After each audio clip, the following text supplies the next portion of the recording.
The children of Israel traveled and encamped in the plains of Moab, beyond the Jordan, at Jericho.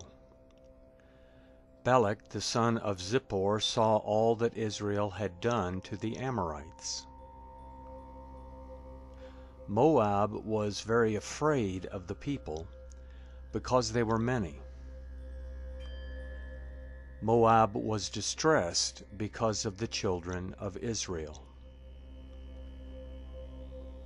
Moab said to the elders of Midian, "Now this multitude will lick up all that is around us, as the ox licks up the grass of the field."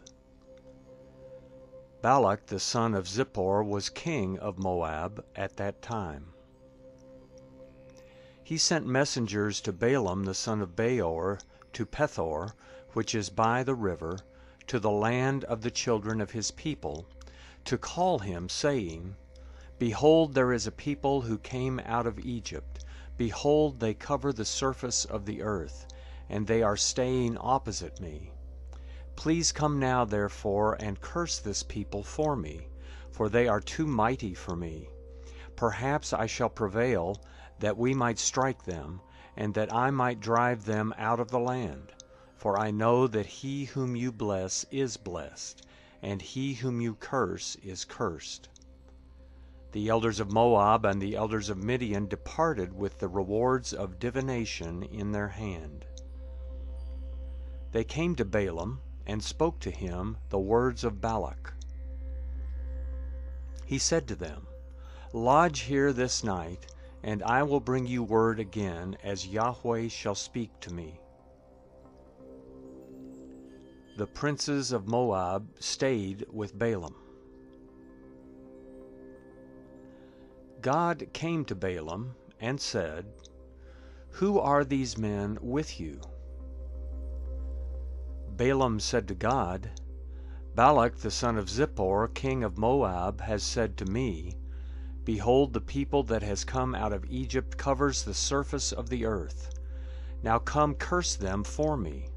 Perhaps I shall be able to fight against them, and shall drive them out."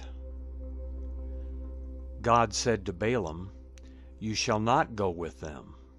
You shall not curse the people, for they are blessed." Balaam rose up in the morning and said to the princes of Balak, "Go to your land, for Yahweh refuses to permit me to go with you." The princes of Moab rose up, and they went to Balak and said, "Balaam refuses to come with us." Balak again sent princes, more and more honorable than they. They came to Balaam and said to him, "Balak the son of Zippor says, Please let nothing hinder you from coming to me, for I will promote you to very great honor, and whatever you say to me I will do. Please come, therefore, and curse this people for me." Balaam answered the servants of Balak, "If Balak would give me his house full of silver and gold, I can't go beyond the word of Yahweh my God, to do less or more. Now therefore please stay here tonight as well, that I may know what else Yahweh will speak to me."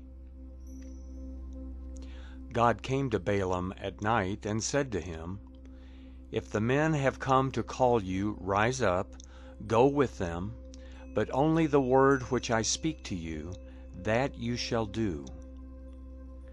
Balaam rose up in the morning and saddled his donkey, and went with the princes of Moab. God's anger burned because he went, and Yahweh's angel placed himself in the way as an adversary against him. Now he was riding on his donkey, and his 2 servants were with him. The donkey saw Yahweh's angel standing in the way, with his sword drawn in his hand, and the donkey turned out of the path and went into the field. Balaam struck the donkey to turn her into the path. Then Yahweh's angel stood in a narrow path between the vineyards, a wall being on this side, and a wall on that side. The donkey saw Yahweh's angel, and she thrust herself to the wall, and crushed Balaam's foot against the wall. He struck her again. Yahweh's angel went further, and stood in a narrow place, where there was no way to turn either to the right hand or to the left. The donkey saw Yahweh's angel, and she lay down under Balaam. Balaam's anger burned, and he struck the donkey with his staff. Yahweh opened the mouth of the donkey, and she said to Balaam, "What have I done to you that you have struck me these 3 times?" Balaam said to the donkey, "Because you have mocked me. I wish there were a sword in my hand, for now I would have killed you." The donkey said to Balaam, "Am I not your donkey, on which you have ridden all your life long until today? Was I ever in the habit of doing so to you?" He said, "No." Then Yahweh opened the eyes of Balaam, and he saw Yahweh's angel standing in the way, with his sword drawn in his hand, and he bowed his head, and fell on his face.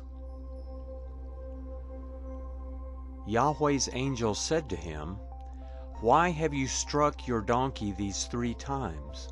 Behold, I have come out as an adversary, because your way is perverse before me. The donkey saw me and turned away before me these 3 times. Unless she had turned away from me, surely now I would have killed you and saved her alive."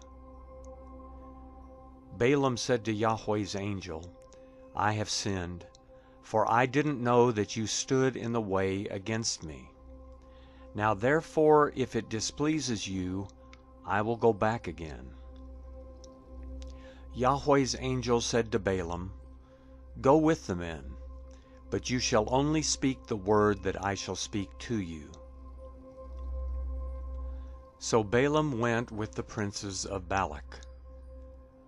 When Balak heard that Balaam had come, he went out to meet him to the city of Moab, which is on the border of the Arnon, which is in the utmost part of the border.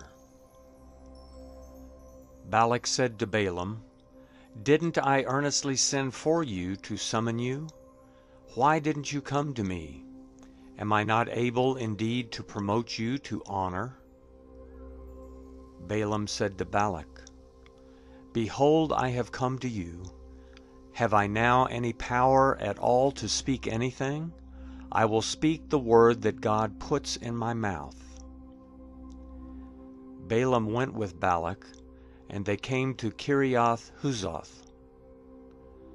Balak sacrificed cattle and sheep, and sent to Balaam and to the princes who were with him. In the morning Balak took Balaam, and brought him up into the high places of Baal, and he saw from there part of the people.